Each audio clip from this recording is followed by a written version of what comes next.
नमस्कार दोस्तों, आज हम बात करेंगे सिविल सेवा परीक्षा की प्रारंभिक परीक्षा के बारे में। प्रारंभिक परीक्षा की जब हम बात करें तो हम बात करते हैं सबसे पहले इतिहास के बारे में।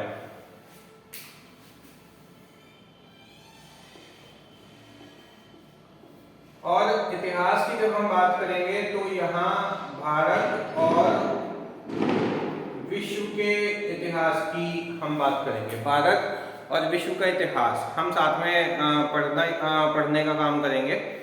सबसे पहले हम अगर भारत के इतिहास की हम बात करें, भारत का इतिहास, तो भारत के इतिहास को हम 3 कालखंडों में बांटकर पढ़ने का काम करते हैं।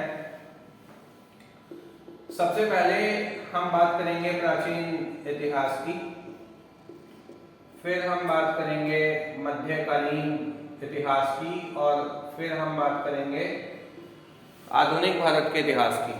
ठीक है, प्राचीन इतिहास की जब हम बात करते हैं, इस वीडियो के अंदर हम पूरा सिलेबस हम जानने का प्रयास करेंगे कि क्या क्या चीजें हमें पढ़ के चलनी है।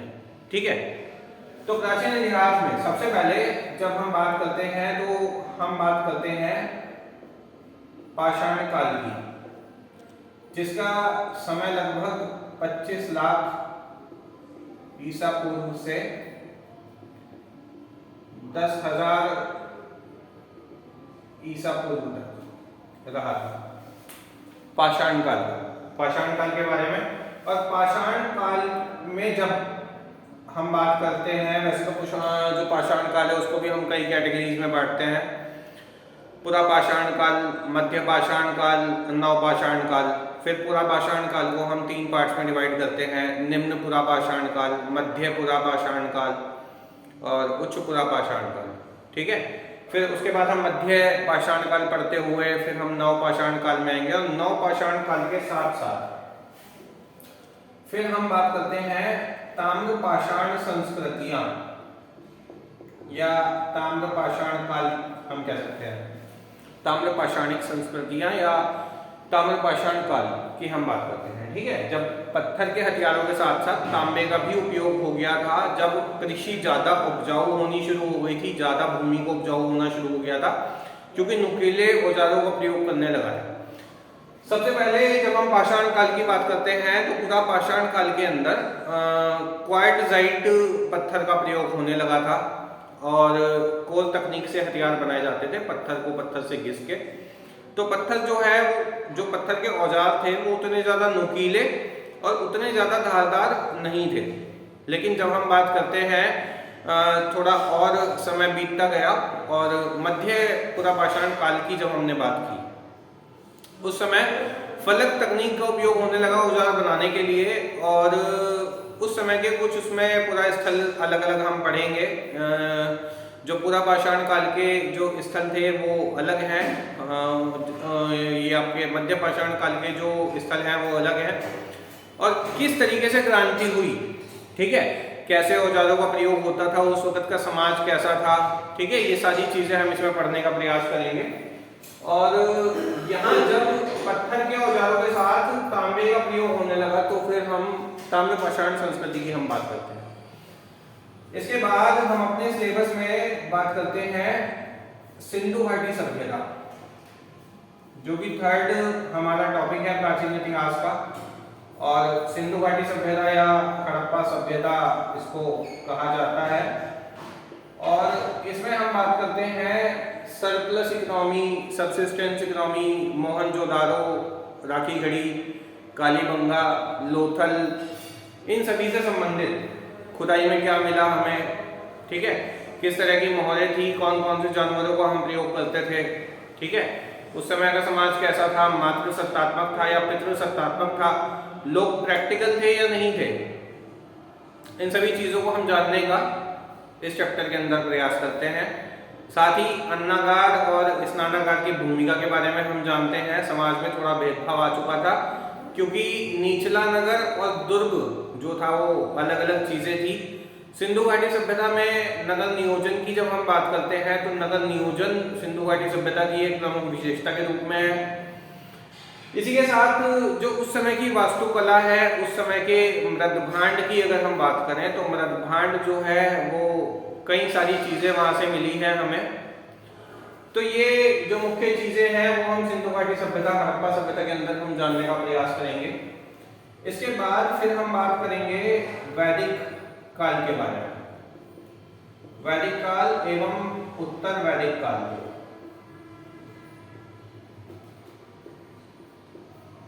वैदिक काल का हमारा जो टाइम पीरियड रहा था वो 1500 से 1000 रहा था, और उत्तर वैदिक काल का 1000 से 600 ईसा पूर्व करीब रहा था। वैदिक काल जैसे कि आपको नाम से ही पता चल रहा है, वैदिक काल मतलब जिसमें वेद के बारे में, आरण्यक, उपनिषद और अन्य जितनी भी आपकी चीजें हैं, वेद पढ़ने के लिए वेदांगों की जरूरत पड़ती है, तो वेदांग कितने हैं, उपनिषद क्या है, पुराण क्या है, इन सारी चीजों के बारे में आपको बताया गया है। फिर उस समय का समाज कैसा था, उस समय की जो प्रशासनिक व्यवस्था थी, जन क्या था, कुल क्या था, विष क्या था, ग्राम क्या था। तो ग्राम जो है वो छोटी छोटी, जो जिला था तो वो छोटी छोटी इकाइयों में जो था विभक्त था। राष्ट्र क्या था, वो सारी चीजें, जो प्रांत था वो सारी चीजें हम इसमें पढ़ने का काम करते हैं। इसी के साथ जब वैदिक काल, उत्तर वैदिक काल के बाद हम बात करते हैं महाजनपदों की, जो कि गिनती में 16 थे, और इनकी जानकारी हमें बौद्ध ग्रंथ है अंगुत्तर निकाय, बौद्ध ग्रंथ, ठीक है, बौद्ध ग्रंथ अंगुत्तर निकाय से 16 महाजनपदों की हमें जानकारी मिलती है। तो इनकी राजधानियां क्या थी, और वर्तमान का जो क्षेत्र है उससे हम इसको कनेक्ट करके पढ़ते हैं, और कौन से क्षेत्र ऐसे हैं जो आज भारत में नहीं है। ठीक है, 2 क्षेत्र ऐसे भी हैं जो कि भारत से बाहर कहीं हैं, उनके बारे में हम विस्तार से इस चैप्टर के अंदर जानने का हम प्रयास करेंगे। महाजनपद के बाद फिर हम बात करते हैं जैन धर्म और बौद्ध धर्म की। जब हम जैन धर्म की हम बात करते हैं तो जैन धर्म में हम 24 तीर्थंकर की बात हम करते हैं, महावीर स्वामी के बारे में हम बात करते हैं। इसी के साथ जैन धर्म जो है वो 2 संप्रदायों में विभक्त हो गया था, श्वेतंबर और दिगंबर।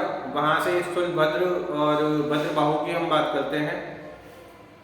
त्रिरत्न जैन धर्म के हम जानने का प्रयास करते हैं, ठीक है। इसी के साथ जो अलग अलग तीर्थंकर हैं उनके प्रतीक चिन्ह हम याद रखने का प्रयास करते हैं।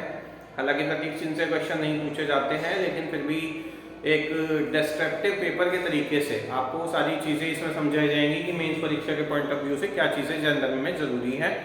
बौद्ध धर्म की जब हम बात करेंगे तो सूत्र पिटक, विनय पिटक, अभिधम्म पिटक क्या है, हीनयान संप्रदाय, महायान संप्रदाय क्या है, और वल्लभी में किस तरह की शिक्षा दी जाती थी, हीनयान या महायान, मतलब इस तरीके की जो सारी चीजें हैं आपको तक्षशिला, नालंदा, वल्लभी, ये सब पढ़ाया जाएगा। इसके बाद जो परीक्षा की दृष्टि से मोस्ट इंपॉर्टेंट आपका जो टॉपिक है वो है मगध का साम्राज्य।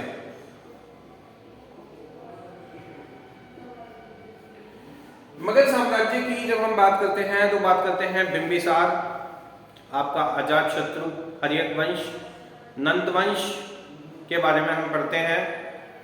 और नंद वंश का जो अंतिम शासक था वो घनानंद था, जिसको हराया था चंद्रगुप्त मौर्य ने। तो मगध साम्राज्य के बाद फिर हम मगध साम्राज्य के समय में ही बात करते हैं, हर्यक वंश की, शिशुनाग वंश की हम बात करते हैं।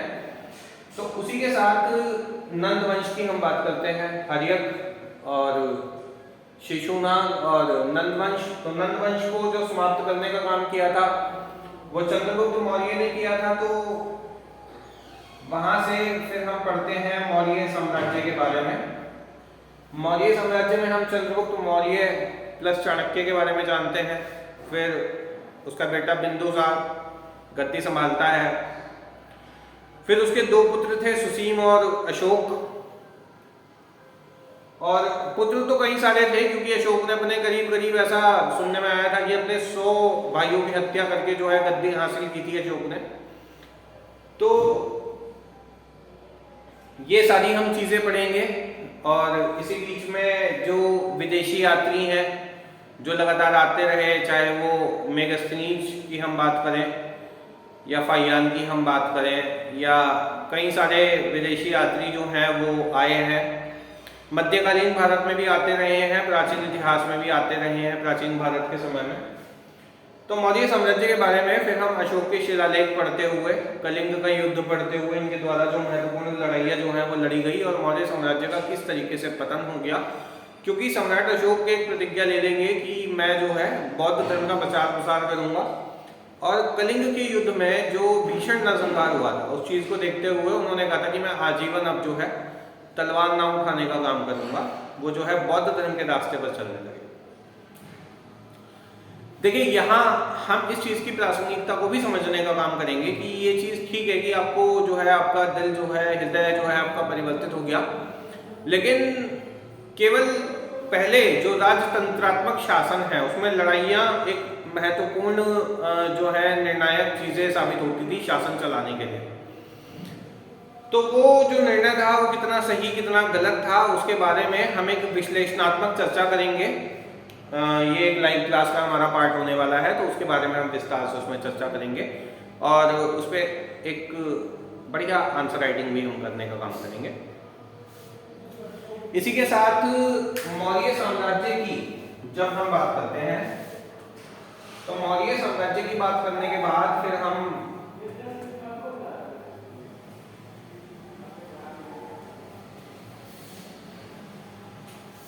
मौर्य साम्राज्य के बाद फिर हम बात करेंगे ब्राह्मण वंश। ब्राह्मण वंश क्योंकि पुष्यमित्र शुंग के बारे में हम बात करते हैं।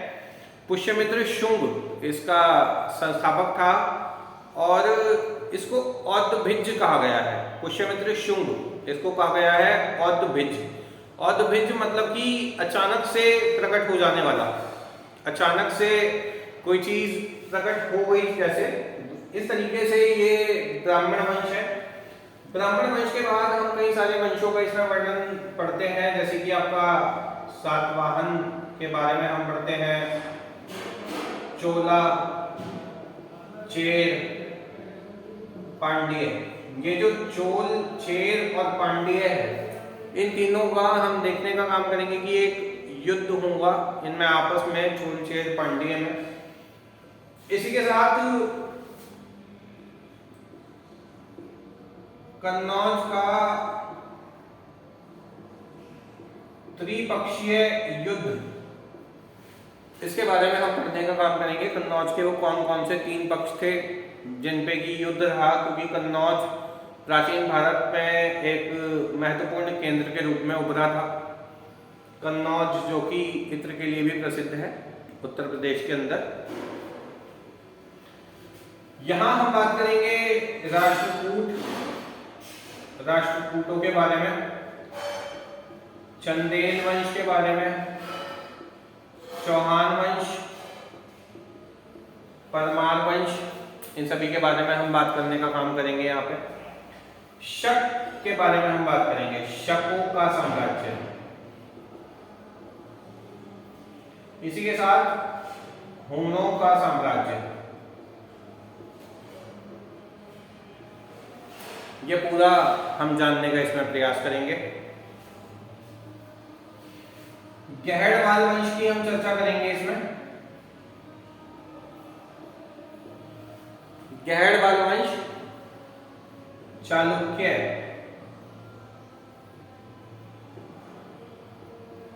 चालुक्य वंश की हम बात करेंगे इसके अंदर। चालुक्य वंश की हम बात करने के बाद अरब आक्रमण की हम बात करेंगे। अरब आक्रमण जब दाहिर की हम बात करेंगे, और अरब आक्रमण जो करीब 711-712 ईस्वी में हुआ था और प्राचीन भारत की एक महत्वपूर्ण और निर्णायक भूमिका के रूप में हुआ था। इसी के साथ हम बात करेंगे सिकंदर के बारे में। प्राचीन भारत में हम बात करेंगे सिकंदर और हाइडेस्पिच का जो युद्ध था। हाइडेस्पिच का युद्ध जो है वो पोरस के साथ हुआ था, जिसको कि झेलम का युद्ध या वितस्ता का युद्ध कहा जाता है। झेलम को वितस्ता के नाम से जाना गया है। तो सिकंदर और उसके आक्रमण के बारे में हम बात करेंगे। क्यों सिकंदर की सेनाओं ने आगे बढ़ने से मना कर दिया, उसके बारे में एक विश्लेषणात्मक हम चर्चा करने का प्रयास करेंगे। और यहाँ अरब आक्रमण के बाद फिर हम बात करेंगे गजनवी, जो कि एक विदेशी आक्रांता था, इससे ज्यादा और कुछ नहीं था, महमूद गजनवी। तो महमूद गजनवी के बारे में हम जानने का एक प्रयास करेंगे प्राचीन भारत के अंदर। प्राचीन भारत में इतना सब कुछ पढ़ने के बाद फिर हम बात करेंगे मध्यकालीन भारत के इतिहास की। मध्यकालीन भारत के इतिहास की जब हम बात करते हैं तो उसकी शुरुआत होगी मोहम्मद गौरी से। इसके द्वारा कई लड़ाइयां महत्वपूर्ण जो है वो रही हैं, जैसे कि तराइन का युद्ध। मोहम्मद गौरी और पृथ्वीराज चौहान, जो कि एक राजपूत वंश से संबंधित थे, मोहम्मद गौरी और पृथ्वीराज चौहान के बारे में विस्तार से हम जानने का प्रयास करेंगे तराइन के युद्ध के अंदर। इसी के साथ मोहम्मद गौरी जो था ना, वो क्या करता था कि अपने जो युद्ध में जिन लोगों को हरा देता, जो शासक हार जाते थे, फिर उन्हीं को गुलाम के तौर पे उनका ही क्षेत्र दे दिया जाता था कि आप मेरे नेतृत्व के अंदर ये चीजें करो, आप चलाओ। इसी तरीके से इसका एक दास था, एक गुलाम था, जिसका नाम था कुतुबुद्दीन ऐबक। गौरी का गुलाम था वो। तो उसको इसने दिल्ली की सल्तनत पे जो है आसीन कर दिया। इसका मकसद ये नहीं था कि मैं विजिट करूं प्रदेश को और फिर मैं यहाँ पे राज चलाऊं, नहीं। ये क्या करता था, ये दास्ता स्वीकार करा के गुलाम बना लिया और उसके बाद अपने नेतृत्व में जो है वो चलाई चीजें आपने खुद, ठीक है। तो मेनली इसका जो मोहम्मद गौरी का जो लक्ष्य है, इसकी जो मंशा है, उसके बारे में हम अपनी वीडियोस में विस्तार से विश्लेषण करेंगे। इसकी सोच क्या थी, किस सोच के तहत ये युद्ध करता था, और दिल्ली सल्तनत की स्थापना में इसकी एक अहम भूमिका है, उसके बारे में हम विस्तार से चर्चा करेंगे। उससे संबंधित जो प्रश्न है उन पे भी हम विस्तार से चर्चाएं करेंगे। मोहम्मद गौरी के बाद फिर हम बात करेंगे इसमें दिल्ली सल्तनत। दिल्ली सल्तनत most prominent part of this course. दोस्तों, अगर आपने दिल्ली सल्तनत के बारे में नहीं पढ़ा है, दिल्ली सल्तनत की जो प्रशासनिक व्यवस्था, अगर हम मध्यकालीन इतिहास की हम बात करें तो दो ही पार्ट मोस्ट इंपॉर्टेंट हैं जिनसे सबसे ज्यादा क्वेश्चन बनते हैं, दिल्ली सल्तनत और मुगल काल। अपने आप में खजाना है इतिहास, ठीक है। तो दिल्ली सल्तनत, अब दिल्ली सल्तनत में हम बात करते हैं गुलाम वंश की, हम बात करेंगे जी। गुलाम वंश में फिर कुतुब मीनार का आर्किटेक्चर हम देखेंगे। शुरुआत किसने कराई थी? कुतुबुद्दीन ऐबक ने। लेकिन उसको पूरा कराने का काम क्या था? इल्तुतमिश ने, ठीक है। वो सारी चीजें हम देखने का प्रयास करेंगे। अलाउद्दीन का झोपड़ा, बुलंद दरवाजा, ठीक है, और फतेहपुर सीकरी मुगल काल में, ये सब हम चीजें देखने का काफी हम प्रयास करेंगे दिल्ली सल्तनत मुगल सल्तनत से होते हुए। तो गुलाम वंश के बाद फिर हम देखेंगे इसमें खिलजी वंश के बारे में हम देखने का प्रयास करेंगे। खिलजी वंश की जब हम बात करेंगे तो यहाँ जलालुद्दीन खिलजी, अलाउद्दीन खिलजी, और खिलजी के बाद हम बात करेंगे फिर तुगलक वंश की। अब जब गुलाम वंश की हम बात करते हैं तो कुछ महत्वपूर्ण कैरेक्टर्स हैं जिनके बारे में आपने सुना होगा, जैसे कुतुबुद्दीन ऐबक, इल्तुतमिश, रजिया सुल्तान, ठीक है। खिलजी वंश की जब हम बात करें तो जलालुद्दीन खिलजी, अलाउद्दीन खिलजी, आप इसको सिकंदर ही मान लो प्राचीन इतिहास का, जो अलाउद्दीन खिलजी था। कई लड़ाइयां लड़ी और मंगोलों के विरुद्ध बहुत बढ़िया अभियान चलाया है इसने, ठीक है। इसी के साथ जब हम तुगलक वंश की बात करें तो मोहम्मद बिन तुगलक सांकेतिक मुद्रा जो है उसके समय में चलाई गई थी, टोकन मनी जिसको आप बोलते हो। तुगलक वंश में भी गयासुद्दीन तुगलक है और दिल्ली में तुगलकाबाद एक नगर बसाया गया था तुगलक वंश की जब हम बात करें। तुगलक वंश के बाद फिर हम बात करते हैं सैयद वंश। सैयद वंश हालांकि इतना ज्यादा कोई इंपॉर्टेंट नहीं है, लेकिन क्वेश्चन बन सकता है दोस्तों, हमें तो पढ़ना ही पड़ेगा। खिलज खां वगैरह ये सब हम पढ़ेंगे इसमें सैयद वंश में, जो इसके महत्वपूर्ण शासक थे उनके बारे में हम जानने का प्रयास करेंगे। सैयद वंश के बाद फिर हम बात करेंगे लोधी वंश के बारे में। लोधी वंश में सिकंदर लोधी, बहलूल लोधी, इब्राहिम लोधी अंतिम शासक, उसको डिफीट कर दिया था फिर बाबर ने। कब कर दिया था? 1526। 1526 very first battle of Panipat, Panipat के प्रथम युद्ध में। जो पानीपत का प्रथम युद्ध हुआ था मेरे दोस्तों, वो हुआ था 1526 में, और बाबर वर्सेस इब्राहिम लोधी।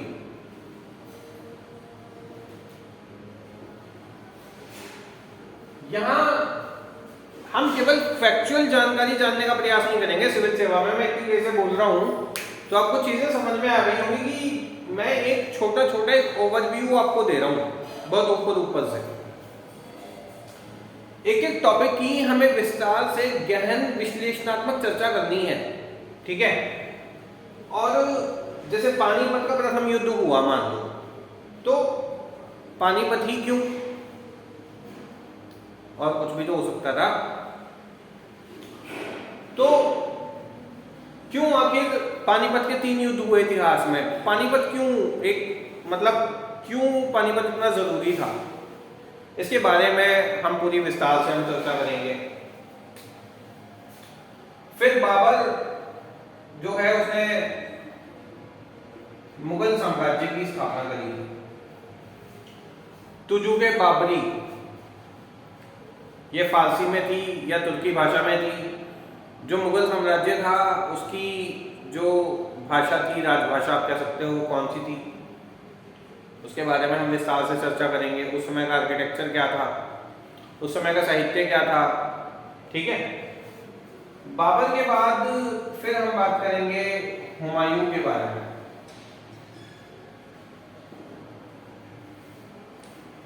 अब हुमायूं के 2 कार्यकाल रहे थे। इसी बीच में कन्नौज का युद्ध, बेलग्राम का युद्ध, चौसा का युद्ध, ये सब हम पढ़ेंगे। बाबर के समय में भी कई लड़ाइयाँ लड़ी गई। घाघरा का युद्ध हुआ राणा सांगा के साथ, और भी युद्ध हुए इसके, खानवा का युद्ध हुआ। ये सारी चीजें हम पढ़ेंगे हुमायूं के बारे में। फिर हुमायूं के साथ साथ ही शेरशाह सूरी, सूरी वंश के बारे में हम पढ़ेंगे। शेरशाह सूरी, इसका नाम था फरीद, इसके बारे में हम बात करेंगे। और इसको शेरशाह की उपाधि किसने दी थी, इसके बारे में हम विस्तार से बात करेंगे। शेरशाह सूरी के साथ ही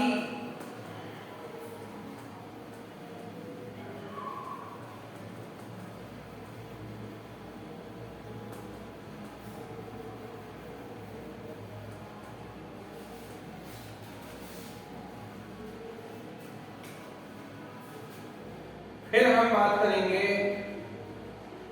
अकबर, जहांगीर, शाहजहां, औरंगजेब।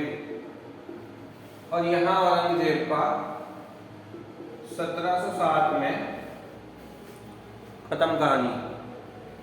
और औरंगजेब एक ऐसा शासक था कि इसका जो अंतिम करीब करीब 25 वर्ष का समय था वो दक्कन अभियान में लगा। इसका करीब करीब औरंगजेब का जो आखिरी का 25 वर्ष का समय था वो दक्कन अभियान में लग गया। क्या कारण थे?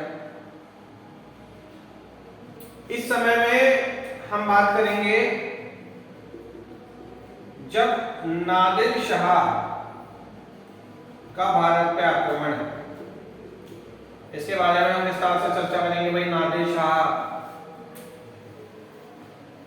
इससे पहले एक घटना है तैमूर और मंगोल, तैमूर और मंगोल के बारे में हम विस्तार से बात करेंगे। इसी के साथ यहां हम बात करेंगे उत्तरवर्ती मुगल शासक,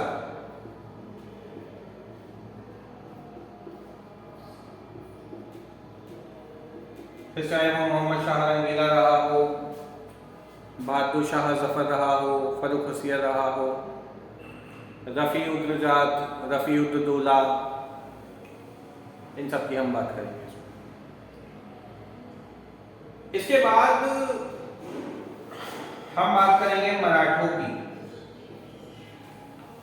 मराठों में संभाजी, शिवाजी, राजा राम, शाहूजी। उसके बाद फिर क्या हुआ था, उसके बाद पेशवा काल शुरू हो गया था। बालाजी विश्वनाथ, नारायण राव एक्सेट्रा, सबकी हम पेशवा काल की हम बात करेंगे। पेशवा काल की हम बात करते करते और इस समय तक आप सभी जानते हैं कि जब जहांगीर था, जहांगीर के समय में ही सर थॉमस रो आया था एक आज्ञा पत्र लेके, ब्रिटेन की महारानी, उस समय तो महाराज थे जॉर्ज पंचम, जॉर्ज प्रथम से, उनका प्रतिनिधि बन के आया था और ईस्ट इंडिया कंपनी को भारत में स्थापित करना चाह रहा था सन 1600 में। तो 1600 और 1602 डच ईस्ट इंडिया कंपनी और अंग्रेज ईस्ट इंडिया कंपनी कौन सी पहले स्थापित हुई, कौन सी पहले भारत में आई, इसके बारे में हम विस्तार से चर्चा करेंगे। 1664 में फ्रांसीसियों को किस तरीके से यहां से भगाया गया था, कौन सी संधि करके भगाया गया था, वो सारी चीजें हम पढ़ेंगे। तो यूरोपीय कंपनियों का आगमन, और यूरोपीय कंपनियों का जब आगमन हुआ तो हमारा आधुनिक भारत का इतिहास जो है वो शुरू हो गया। यूरोपीय कंपनियों के आगमन के साथ हम यहां पढ़ेंगे आंग्ल सिख युद्ध,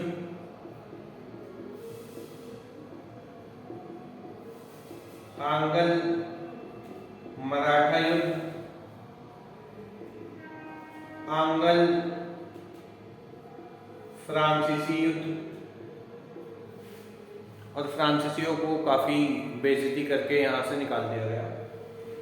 डच जो है वो समझदार निकले, उन्होंने कहा भाई हम नीदरलैंड वाले क्षेत्र में जा रहे हैं, तुम हमें वहां डिस्टर्ब मत करो, और अपना सारा बेच बाच के अंग्रेजों को जो है चुपचाप यहां से निकल गए मसाला द्वीप के अंदर। अब यहाँ यूरोपीय कंपनी आ चुकी है, आंग्ल सिख युद्ध हो चुका है, आंग्ल मराठा युद्ध हो चुका है, आंग्ल फ्रांसीसी युद्ध भी हो चुके हैं। इसके बाद अब भारत के अंदर जड़ें जमानी शुरू कर दी थी इसी बीच प्लासी का युद्ध, जब जो है नवाब सिराजुद्दौला, मीर कासिम, घसीटी बेगम, शौकत अली खान, इन सब के बारे में हम पढ़ेंगे। प्लासी के युद्ध 1757 जब अंग्रेज खुल के सामने आ गए थे कि अपना चेहरा जो है उन्होंने दिखाया, और बक्सर का युद्ध 1764। 1773 रेगुलेटिंग एक्ट,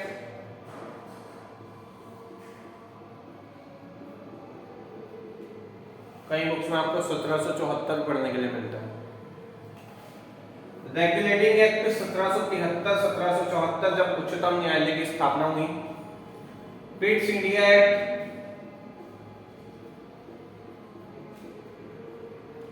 1784, चार्टर अधिनियम हम पढ़ेंगे 1813,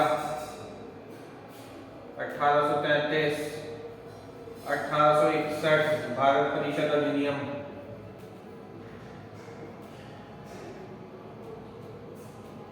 यह कब आया था? 1857, 10 मई। कहां से शुरू हुई थी? मेरठ से। क्या शुरू हुई थी? 1857 का विद्रोह। इसमें हम बात करेंगे झांसी, कानपुर,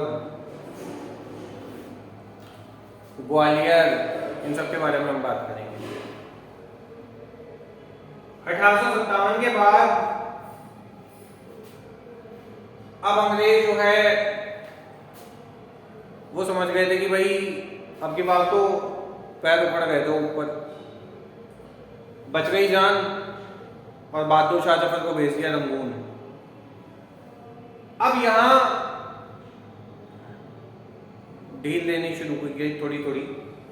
तो 1861 का जो भारत परिषद अधिनियम जो है वो लागू किया गया। उसमें क्या प्रोविजन किए गए? 1858 का भी एक अधिनियम आया।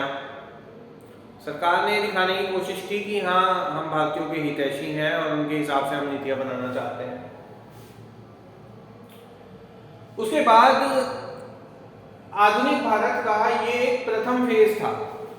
फिर हम आधुनिक भारत का जो आपका एक महत्वपूर्ण चरण है जो क्रांतिकारी घटनाओं से संबंधित है, उसके बारे में हम विस्तार से चर्चा करेंगे।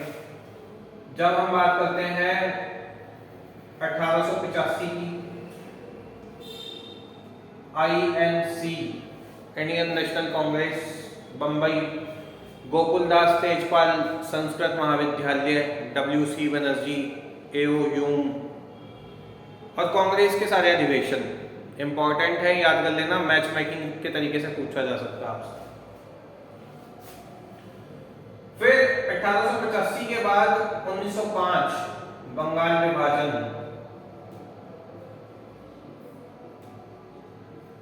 1906 मुस्लिम लीग की स्थापना सलीमुल्लाह खां और आगा खां के द्वारा, 1907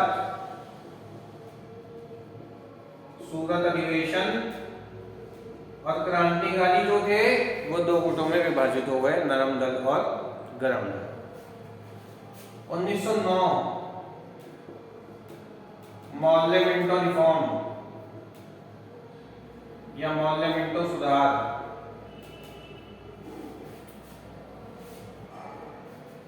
1911 दिल्ली दरबार।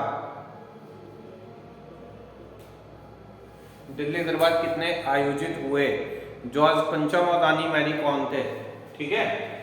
उसके बाद 1919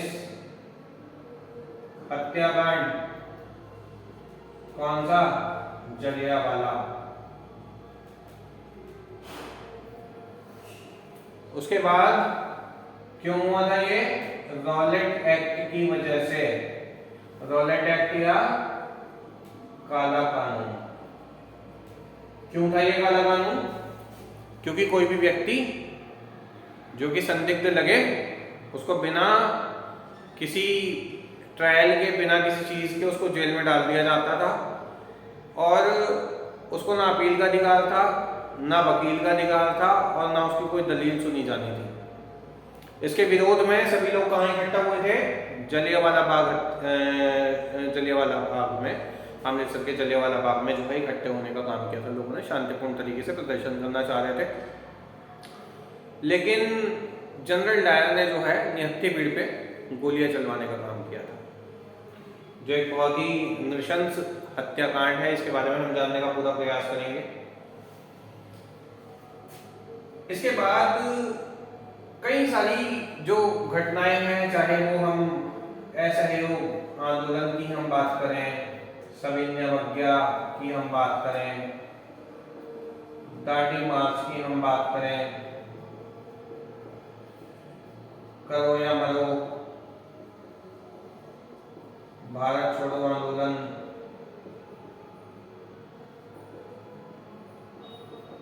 ठीक है।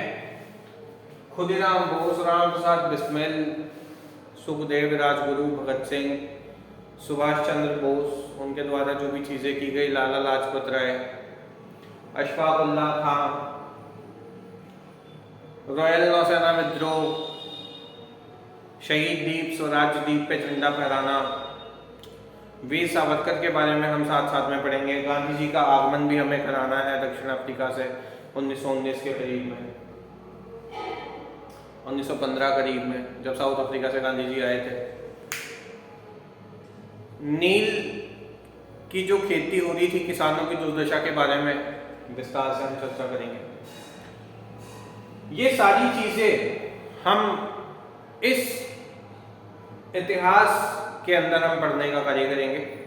आंसर राइटिंग के लिहाज से चाहे हम बात करें या प्रीलिम्स का एमसीक्यू बेस्ड के बारे में टेस्ट के हम बात करें, इतिहास एक बहुत ही इम्पोर्टेंट टॉपिक है। और अगर आपका ऑप्शनल हिस्ट्री है तो आप जल्दी से जल्दी हमारा बैच ज्वाइन कीजिए, वाकई बहुत मज़ा आने वाला है। मात्र 1999 रुपये में आप इस बैच को ज्वाइन कर सकते हैं हमारी वेबसाइट www.shrieeducationalhub.com से। अधिक जानकारी के लिए वेबसाइट पे हमारा नंबर है, आप वहाँ से हमें कॉल भी कर सकते हैं, हमें व्हाट्सएप मैसेज भी कर सकते हैं। इसी के साथ आज के इतिहास का अपना ये लेक्चर मैं समाप्त करता हूँ। अगली जो वीडियो है उसमें हम पूरा पाषाण काल के बारे में विस्तार से चर्चा करेंगे, विस्तार से। धन्यवाद।